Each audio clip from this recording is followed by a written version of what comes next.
유일 신교로서 쿠란의 가르침에 따라서 신앙 실천의 5대 의무를 준수하고 있다라고 했습니다. 자, 이게 쿠란입니다. 쿠란. 쿠란은 뭐냐? 자, 불교에는 불경이 있죠. 그 다음에 크리스트교에는 성경이 있죠. 그렇죠? 얘네들한테 성경에 해당되는 것이 바로 쿠란이 되겠습니다. 여기에 이제 여러 가지 말씀 같은 것들이 쭉 적혀 있고 신앙 실천의 5대 의무를 준수한다라고 했거든요. 그러면 요 5가지 의무가 뭔지는 또 뒤에서 소개를 해드리도록 할게요.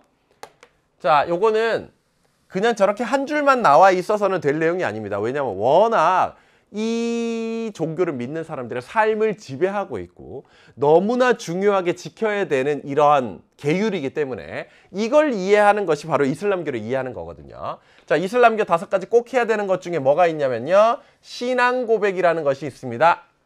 자, 이거는 이태원에 모스크가 있어요. 우리나라에도 이제 이슬람교 믿는 사람들이 많이 들어와 있기도 하고 해서 거기에 이슬람교 사원이 모스크가 있는데 거기 입구에 뭐라고 돼 있냐면요. 하나님 외에 다른 신은 없습니다. 무함마드는 그분의 사도입니다. 이렇게 쓰여 있어요. 이게 신앙 고백을 한글 문장으로 이렇게 옮겨 적은 거거든요. 이게. 자, 여기서 말하는 하나님은 알라 신을 얘기하는 겁니다. 알라. 알라 외에 다른 신은 없습니다. 무함마드는 그분의 사도입니다. 이 신앙 고백을 계속적으로 외워줘야 된다는 거죠. 이게 첫 번째 의무가 되겠습니다. 그 다음 두 번째, 예배를 드려야 됩니다. 근데 예배는 하루에 5번을 드려야 돼요. 일주일에 한 번 교회 가거나 절에 가는 것도 어려운데 하루에 5번을 예배를 드려야 된다는 겁니다. 일단 언제냐면 해 뜰 때, 그 다음에 한낮에, 오후에, 해 질 때, 그리고 밤에 이렇게 해서 5번을 정해진 시간에 예배를 드려야 돼요. 근데 이게 정해진 시간이 참 진짜 1년 내내 똑같은 것이 아니라 해가 뜨고 지는 거에 따라서 약간씩 이렇게 하루하루 분단위로 조정이 된다라고 해요. 자, 그럴 때 하루 5번씩 예배를 드려야 되는데, 자, 이거는 어디냐면요. 인도입니다. 인도. 인도에 있는 델리의 모스크이거든요. 거기에 엄청 많은 사람들이 지금 모여가지고 예배를 드리고 있습니다. 근데 왜 하필 선생님이 인도의 모스크를 갖고 왔냐면요. 인도에도 15% 정도 되는 사람들이 이슬람교를 믿고 있다고 했잖아요.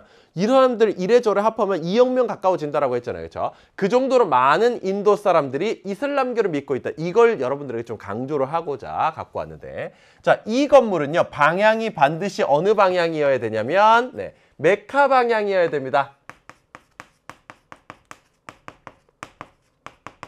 왜냐면 메카가 성지이고요. 그 방향으로 절하고 기도를 해야 효력이 있다라고 생각을 하는 거거든요. 그래서 모든 이 모스크들은 다 메카 방향으로 지어져 있다라는 겁니다. 그래서 사실 우리나라에도 이제 이렇게 이태원에 가면 모스크가 있잖아요. 다른 건물들은 다 이렇게 남향으로 많이 배치돼 있어요. 우리나라 건물들은 다 남향을 선호하니까. 근데 이태원 모스크를 가면요. 이렇게 들어가서 건물이 되게 생뚱맞게 이 방향으로 이렇게 돼 있습니다. 이렇게 들어가는 입구가. 근데 이렇게 들어가서 정면을 보고 기도를 하고 절을 하면 그게 자연적으로 메카 방향을 향할 수 있도록 구성이 되어 있는 거거든요. 5번을 메카 방향으로 예배를 드려야 된다. 이게 두 번째 의무가 되겠습니다. 그다음 세 번째 의무는요. 희사. 이게 뭐냐면 기쁘게 준다라는 뜻이거든요. 줄사자를 써서 기쁘게 주는 것. 근데 이게 뭐냐면 결국은 세금 같은 개념입니다. 세금, 헌금.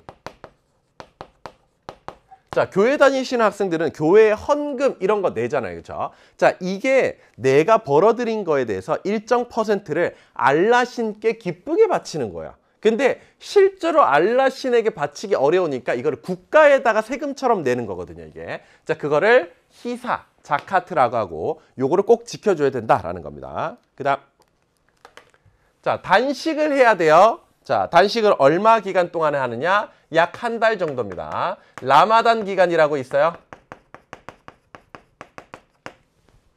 이게 일종의 교회로 비유를 하자면 신앙부흥회 같은 개념입니다. 그래서 1년에 한 달 정도 기간은 신앙부흥회 기간이 돌아오는 거죠. 그렇죠? 그때 열심히 이제 가가지고 또 코란을 암송하고 또 기도를 하고 예배를 하고 이러면서 나의 신앙을 더 돈독하게 만드는 거예요. 자, 근데 이게 한 달 동안 규정이 뭐냐면요. 먹지 않아야 됩니다. 근데 한 달 동안 안 먹으면 사람이 못 살잖아요. 그렇죠? 규정이 뭐라고 돼 있냐면요. 흰 실과 검은 실이 구별이 안 되는 어두워진 때에는 먹을 수 있다. 이렇게 돼 있거든요. 그러니까 결국 해 뜰 때부터 해 질 때까지는 아무것도 먹지 않는다. 이렇게 생각하시면 돼요. 그러면 이분들이 해 질 때쯤 되면 얼마나 배가 고프겠습니까? 그렇죠? 그러니까 일단은 음식을 잔뜩 차려놓고 빨리 알라의 은총으로 흰 실과 검은 실이 구별이 안 되기를 기다리고 있는 거겠죠. 그렇죠? 자, 이런 식으로 단식을 한 달 동안 해줘야 된다. 일종의 신앙 부흥의 기간을 가져야 된다라는 거죠. 자, 다섯 번째 마지막 의무가 바로 성지순례입니다. 성지순례는 일평생 한 번 하면 됩니다. 자, 여기가 바로 메카에 있는 그랜드 모스크이고요. 자, 가장 크고 웅장하긴 합니다. 그렇죠? 여기 보시면 이 부분 보이세요? 이게 바로 카바 신전이거든요. 카바 신전. 자, 이게 뭐냐면 이슬람교 모든 이런 여러 가지 것들 중에서 가장 신성시되는 공간입니다. 가장 신성한 공간. 그러니까 결국은 사람들이 메카 방향으로 보고 절하고 기도한다고 할 때 사실상 마음에서는 저걸 생각하고 기도하고 예배한다 라고 생각하시면 돼요. 그러면 그렇잖아요. 우리나라에서는 메카 방향으로 예배하고 절하면 되는데 메카 시내에 사는 사람들은 어디를 보고 절해야 되나요? 그게 애매하잖아요. 근데 메카 시내에서도 이게 제일 중심이라는 거죠. 결국 얘 방향으로 보고 절한다 라고 생각하시면 되겠습니다. 지금 사람들이 엄청 몰려있는 모습인데 이거 한번 보세요. 지금 검었고 흰 거밖에 안 보이는 거죠. 이게 다 사람 머리와 옷 이런 것들이거든요. 진짜 바글바글하게 사람들이 몰려있고 심지어 밝을 때 보면 이런 데까지도 사람들이 다 올라가 있는 모습 볼 수 있거든요. 그 정도로 이 사람들한테는 한 번은 꼭 해줘야 되는 이슬람교도의 의무이다. 이렇게 생각하시면 됩니다. 요 5개 의무 알려드렸고요.